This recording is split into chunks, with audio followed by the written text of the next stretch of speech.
Le message de fin d'année du président de la République est assez clair.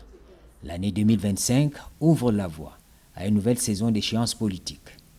Le calendrier électoral prévoit notamment l'organisation de l'élection présidentielle et les élections régionales. Comme par le passé, ce sera un grand moment de la vie nationale. Saisissons cette opportunité pour consolider notre démocratie.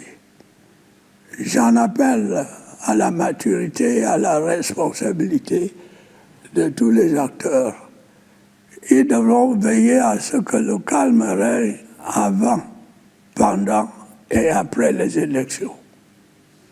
Je suis bien conscient que certains de nos compatriotes continuent d'éprouver des difficultés pour s'inscrire sur les listes électorales en raison du défaut de carte nationale d'identité. Nombre d'entre eux se trouvent également de leur propre fait en situation de double identité. J'ai ordonné les mesures nécessaires pour faire face à cette situation qui devrait être rapidement réglée. Dans les états-majors des formations politiques, le calendrier électoral dévoilé commande une mobilisation particulière, partant de l'enrôlement des électeurs à l'expression effective des suffrages. Au sein du Rassemblement démocratique du peuple camerounais, le frémissement est bien perceptible. Les déclarations d'intention se multiplient. Je suis très content déjà de la première dame qui a pensé à nous par l'entremise de CERAC pour rénover complètement l'hôpital d'arrondissement de Ngambé.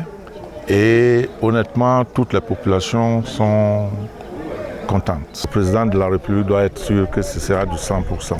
Les militantes et militants du RDPC d'Union SO sont en rang serré derrière le président Paul Biya. Ils appellent le président Paul Biya à être le candidat du RDPC aux élections présidentielles de 2025. Ils assurent qu'ils vont voter à 100% leur champion, son Excellence Paul Biya.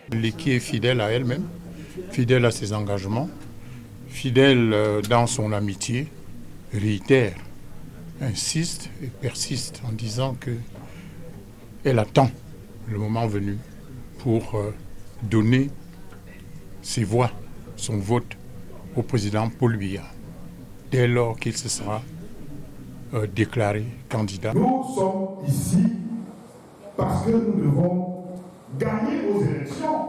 Qui ne veut pas gagner les élections? Les défis sont nombreux, mais le président de la République se veut rassurant. Votre confiance m'honore et me sert de boussole dans l'action que je mène à la tête de notre cher et beau pays.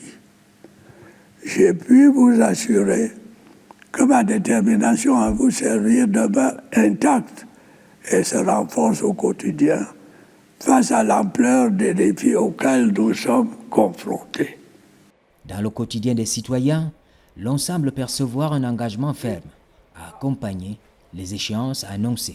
Pour nous, à l'Assemblée régionale, nous sommes prêts pour continuer à améliorer les routes régionales comme dans le passé. D'ailleurs, dans notre budget, ça a été adopté. Qu'on soit opposant ou au pouvoir, c'est un homme qu'on doit célébrer.